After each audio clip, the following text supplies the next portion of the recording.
अस्सलाम वालेकुम dear students, मैं हूं काशिफ तनवीर और डिड मीडिया यूट्यूब चैनल पर हम आपको खुशामदीद कहते हैं।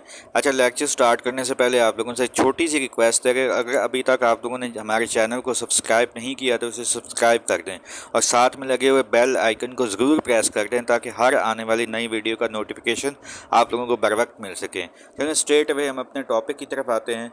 तो आज का जो हमारा टॉपिक है वो है जिनाज़ 14 पॉइंट्स। तो कायद-ए-आज़म मोहम्मद अली जिन्ना के हमने 14 नुकात को जो हमने अमूमन पाँचवीं छठी की आई थिंक के पाक स्टडीज़ से ये टॉपिक स्टार्ट होता है और आगे BS लेवल पर MS लेवल तक ये टॉपिक चलता है। लेकिन एक हमारा अलमिया ये है कि इस टॉपिक को हम लोग रट्टा लगाते हैं और इस तरीके से हूबहू पेपर के अंदर लिख कर आ जाते हैं, तो कंसेप्चुअल चीज़ों का हमें पता नहीं है। तो आज मैं कोशिश करूंगा कि आप लोगों के जो कंसेप्ट्स हैं उनको क्लियर किया जा सके ताकि आपको ये टॉपिक कभी ज़िंदगी भर ना भूले। तो इस वीडियो के अंदर मैं आपको बताऊंगा कि जिनाह के 14 पॉइंट्स किसके मतलब के बदले में दिए गए। नेहरू रिपोर्ट जो आई 1928 के अंदर, उसके बदले के अंदर उसके जवाब में आप कह सकते हैं कि जिनाह ने 14 पॉइंट्स दिए। अब मैं देखूँ आपको ये भी बताऊंगा कि जिनाह के 14 पॉइंट्स जो थे नेहरू के कौन कौन से पॉइंट्स के साथ किस तरीके से मतलब कि वो आपस में मैच नहीं कर पा रहे थे और जिसकी वजह से मिसाल के तौर पर मुसलमानों ने ख़ास तौर पर जो थी नेहरू रिपोर्ट को स्ट्रिक्टली रिजेक्ट कर दिया था। तो अब पॉइंट नंबर 1 की तरफ आते हैं। तो पहला पॉइंट है फेडरल फॉर्म ऑफ गवर्नमेंट का, कि अब ये पॉइंट नेहरू रिपोर्ट में भी ऐसे था, फेडरल फॉर्म ऑफ गवर्नमेंट, और जिनाह के 14 पॉइंट्स में भी ऐसे था। अब फ़र्क क्या है भाई? फ़र्क ये है कि जो थी नेहरू रिपोर्ट उसमें कहा गया federal form of government with registry power vested in centre. उनका मानना ये था कि जो है फेडरल फॉर्म ऑफ गवर्नमेंट हो लेकिन जो तमाम की तमाम पावर है वो सेंटर के पास होनी चाहिए। लेकिन कायद-ए-आज़म मोहम्मद अली जिन्ना ने कहा federal form of government with registry power vested to provinces, कि तमाम की तमाम जो पावर है फेडरल फॉर्म ऑफ गवर्नमेंट के अंदर वो सूबों को पावर से मुंतकिल होनी चाहिए।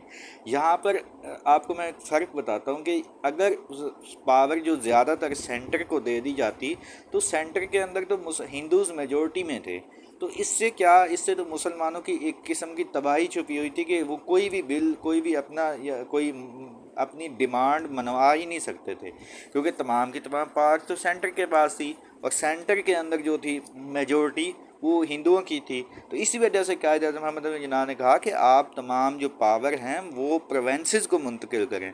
प्रोविंसेस की मतलब अपनी तरीके से वो जो भी हैं वो फैसले कर सकें। आगे नेक्स्ट पॉइंट की तरफ चलते हैं। नेक्स्ट पॉइंट था कि प्रोविंशनल ऑटोनॉमी होनी चाहिए, सूबाई या इंडिपेंडेंस होनी चाहिए, मतलब कि सूबों को खुद मुख्तारी दे देनी चाहिए। अब जो है नेहरू रिपोर्ट के अंदर भी यही बात थी और कायद-ए-आज़म के 14 पॉइंट्स में भी उन्होंने यही पॉइंट डाला गया था।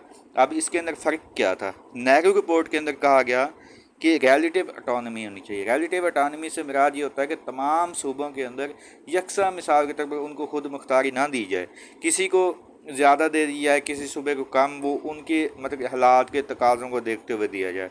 लेकिन कायद-ए-आज़म ने इसके ऊपर स्ट्रेट अपना पॉइंट दिया। उन्होंने कहा कि एब्सोल्यूट ऑटोनॉमी होनी चाहिए, यानी कि एब्सोल्यूट ऑटोनॉमी क्या होती है?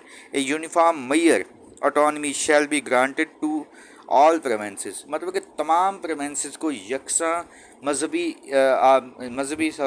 कि तमाम सूबों को यकसा आज़ादी होनी चाहिए। वो अपने तरीके से, जिस तरीके से वे अपने निज़ाम को चलाना चाहें चला सकते हैं। Effective representative of the minorities, कि तमाम जो कायद-ए-आज़म का नेक्स्ट जो एक किस्म का पॉइंट था, उन्होंने कहा कि तमाम जो सूबों को यकसा, ख़ास तौर पर जो मिनॉरिटीज़ हैं, बरादरी से ताल्लुक़ रखते हैं, उनको यकसा और बराबर रिप्रेजेंटेशन देनी चाहिए। ये अब यहाँ पर मैं आपको एक बात ये भी बताता चलूँ, कायद-ए-आज़म मोहम्मद अली जिन्ना एक विजनरी लीडर थे, डायनामिक पर्सनैलिटी के हामिल थे। वो सिर्फ मुसलमानों का ही नहीं बल्कि तमाम जो भी लोग थे उनको साथ लेके चलना चाह रहे थे, तमाम माइनॉरिटीज़ को लेकर चलना चाह रहे थे। तो इसी वजह से उन्होंने तमाम माइनॉरिटीज़ के हक़ में बात की। तो नेहरू रिपोर्ट ने کا ایک مطلب کہ پوائنٹ تھا کہ نو link between religious and politics, کہ ریلیجیس اور پولیٹکس کا کوئی تعلق نہیں ہے. اس وجہ سے جو بھی ہے کوئی بھی سینٹر کے اندر سیٹس مخصوص نہیں کی جائیں گی، نو سیٹس فکسڈ، کوئی کسی قسم کی کوئی سیٹس مخصوص نہ کی جائیں. اور اس طریقے سے انہوں نے نیکسٹ نیک رپورٹ کے اندر بات کی گئی کہ 25% seats for Muslims in central legislative assembly, کہ سینٹرل لیجسلیٹو اسمبلی کے اندر مسلمانوں کی 25% سیٹس ہوں گی. تو اس کے اوپر قائد اعظم محمد علی جناح نے مطلب کہ رسپونڈ دیا. اب میں آپ کو بتاتا ہوں کہ پہلے پوائنٹ کا جو no link between religion and politics کا قائد اعظم نے کہا کہ representation on account to population in provinces. چلیں آپ قائد اعظم نے کہا کہ ٹھیک ہے آپ مذہب کو نہیں مطلب کہ کہنا چاہ رہے، ٹھیک ہے اس کو چھوڑ دیں، لیکن آپ جو ہے تمام صوبوں کو ان کی پاپولیشن کے مطابق خاص طور پہ پروونسز کے اندر جو ہے ان کو وہ دیں، سیٹس دیں. اور تیسری بات آگے جو انہوں نے 25% سیٹس کی بات کی، قائد اعظم نے کہا نہیں ہم تو اس کو بالکل نہیں مانتے. یہ بات تو ہم اپنی پہلے بھی مطلب کہ اس بات کی وضاحت دے چکے ہیں کہ مسلمانوں کو سینٹرل لیجسلیٹو اسمبلی کے اندر ان کی آبادی سے زیادہ سیٹس دی جائیں. مطلب کہ ان کی آبادی اگر 25% ہے تو ان کو 33% کے اکارڈنگ سیٹس دی جائیں. تو یہاں پر ایک قائد اعظم محمد علی جناح نے ایک اور بات بھی کی، انہوں نے مطلب کہ سیپریٹ الیکٹوریٹ کا دوبارہ سے مطالبہ کر دیا. ڈیئر اسٹوڈنٹس، یہ چیز میں آپ لوگوں کو پہلے بھی کلیئر کر چکا ہوں کہ سیپریٹ الیکٹوریٹ کا مطلب کہ قائد اعظم محمد علی جناح نے جو اپنے دہلی مسلم پرپوزلز کے اندر 4 پوائنٹس رکھے تھے، انہوں نے کانگریس کے سامنے انہوں نے کہا تھا کہ اگر آپ ان پوائنٹس کو ایکسیپٹ کر لیتے ہیں تو ہم جو ہمارا سیپریٹ الیکٹوریٹ کا مطالبہ ہے ہم اس سے پیچھے ہٹ جاتے ہیں. لیکن یہاں پر قائد اعظم محمد علی جناح دوبارہ سے سیپریٹ الیکٹوریٹ کا مطالبہ کر رہے ہیں. ایک قسم کا آپ یہ کہہ سکتے ہیں کہ یو ٹرن لے رہے ہیں.